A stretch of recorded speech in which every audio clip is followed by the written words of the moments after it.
Assalamualaikum warahmatullahi wabarakatuh. Perkenalkan, nama saya Ovi Kurnia Andarista dengan NIM 19020774025. Pada kesempatan kali ini, saya akan memaparkan mengenai New Historicism atau sejarah baru.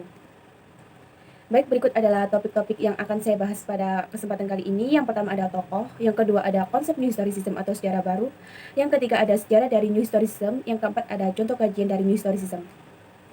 Baik, yang pertama ada tokoh. Tokoh dari New Historicism ini adalah Stephen Greenblatt, yang lahir pada 7 November 1943 di Boston, Amerika Serikat, yakni seorang cendekiawan Amerika yang dipuji sebagai pelopor New Historicism, yakni merupakan sebuah pendekatan kritik sastra yang mengamanatkan interpretasi sastra dalam hal lingkungan dari yang muncul sebagai mode dominan analisis sastra Anglo-Amerika pada akhir abad ke-20. Nah, istilah dari New Historicism ini diperkenalkan beliau dalam bukunya yang berjudul Renaissance Self-Fashioning from Modern Shakespeare tahun 1980. Nah, Greenberg kali ini menekankan keterkaitan teks sastra dengan berbagai kekuatan sosial, ekonomi, dan politik yang melingkupinya. Menurut Branigan tahun 99, New Historicism menganut konsep mengerti sastra melalui sejarah dan mengetahui budaya, sejarah, dan pemikiran melalui sastra. Oleh karena itu, New Historicism tidak membedakan teks sastra dengan non-sastra, seperti pandangan Old History, yaitu sejarah sebagai latar belakang karya sastra, atau New Criticism sebagai sastra otonom atau ahistoris. Kemudian yang kedua ada konsep New Historicism, yakni secara spesifik, kajian New Historicism mencoba menafsir dan menelaah kembali konstruksi kekuasaan jejaring yang dibentuknya melalui pembacaan secara memadai atas teks sastra yang ada. Oleh karena itu, dalam konteks kajiannya, New Historicism sama halnya mencoba membuka selubung praksis kekuasaan yang berjalan melalui teks sastra. Kemudian, metode New Historicism ini berdasar pada proses penelaahan secara paralel, teks sastra dan non-sastra. Hal ini dilakukan proses secara membaca, membongkar, dan menelaah kembali berbagai peristiwa historis dalam konteks ideologi, politik, dan sosio-kultural. Kemudian yang ketiga ada sejarah dari New Historicism, yakni kelahiran New Historicism tidak dapat dilepaskan dari dinamika ilmu pengetahuan, khususnya kajian sastra. Sejak Perang Dunia Kedua, kajian sastra menjadi disiplin yang eksklusif. Mereka membahas berbagai karya sastra dari aspek keindahan, struktur kebahasaan, dan pesan-pesan tekstual yang terkandung di dalamnya. Pada tahun 1960-an, di antara para profesor sastra Eropa daratan muncul keinginan untuk menjadikan disiplin sastra memiliki peran dalam memahami dan memecahkan problem sosial aktual. Untuk itu, karya sastra perlu dilihat tidak lagi hanya secara eksklusif dari aspek estetika, tetapi ditempatkan sebagai representasi atau produk budaya dari zamannya.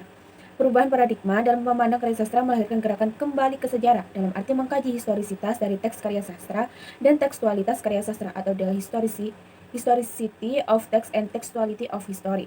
Nah, kajian teks karya sastra menjadikan penelitian tentang kondisi masyarakat yang melingkupi konteks kehidupan sastrawan penulisnya, baik melalui sumber primer maupun historiografi, merupakan keharusan untuk dilakukan. Nah, dalam konteks ini, karya sastra secara tidak langsung diuji kesahihan interpretasinya atau tekstual sejarah.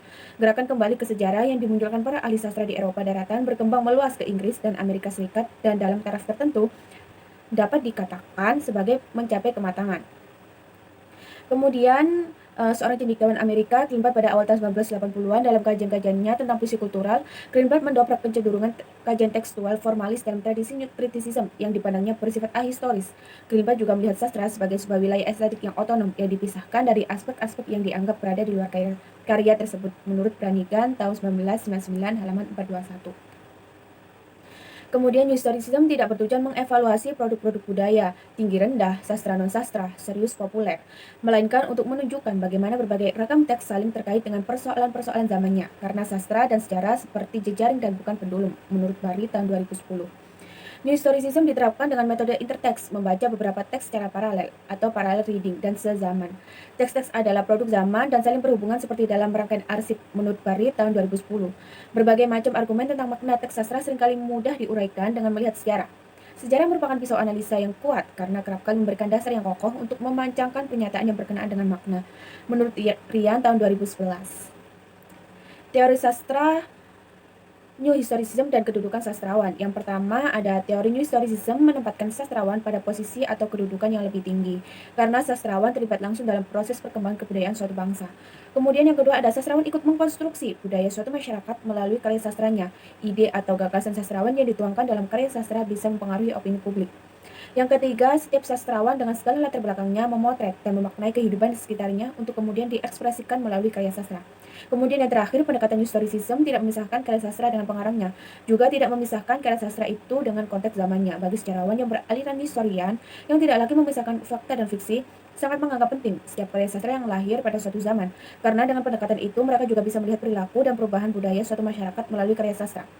Para sejarawan juga bisa menilai nilai yang berkembang di suatu masyarakat pada zaman tertentu dari karya-karya sastra yang lahir pada zaman itu. Kemudian ada tahap kerja New Historicism, yakni yang pertama ada memilih karya sastra yang akan dikaji, yang kedua ada mempelajari sejarah masyarakat ketika karya sastra itu diterbitkan, yang ketiga ada membaca karya sastra untuk menemukan isu-isu dominan atau penting yang diungkapkan di dalamnya, yang keempat ada mempelajari teks non sastra, yang kelima ada menganalisis paralelitas antara sastra dengan teks non sastra, yang keenam atau yang terakhir yakni hasil analisis disusun secara sistematis untuk menunjukkan makna karya sastra.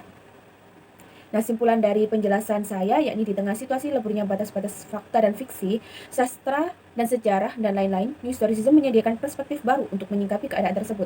New Historicism menegaskan bahwa pembatasan sastra dengan teks non-sastra tidak lagi relevan. Sastra dan teks non-sastra harus dibaca secara paralel dalam rangkaian arsip. New Historicism memahami karya sastra atau sejarah dalam kurun waktu yang pasti. Berdasarkan cara kerja New Historicism, dapat dimengerti bahwa makna karya sastra atau teks lainnya hanya bisa diungkapkan dalam lingkungan sejarah yang melahirkannya karena sejarah adalah sumber makna. Menurut Rian tahun 2011. Nah, berikut ada contoh kajian dari New Historicism. Yang pertama dengan judul Kajian New Historicism pada novel Kubah karya Ahmad Tohari oleh Khalifatus Zahliyah, Universitas Negeri Malang. Yang kedua ada kajian New Historicism, novel Hatta, Aku Datang Karena Sejarah, karya Sergio Sutanto oleh Mimas Ardianti dari Universitas PGRI Adibuana Surabaya. Yang ketiga ada Fakta Sejarah dalam novel Rumpak Nabone, karya Andi Makmur, kajian New Historicism oleh Nur Lailatul Qadriani dan Ari Sandi Masda dari Universitas Halu Oleo Sulawesi Tenggara. Berikut adalah referensi yang saya gunakan. Baik, terima kasih. Itu tadi penjelasan yang bisa saya sampaikan. Wassalamualaikum warahmatullahi wabarakatuh.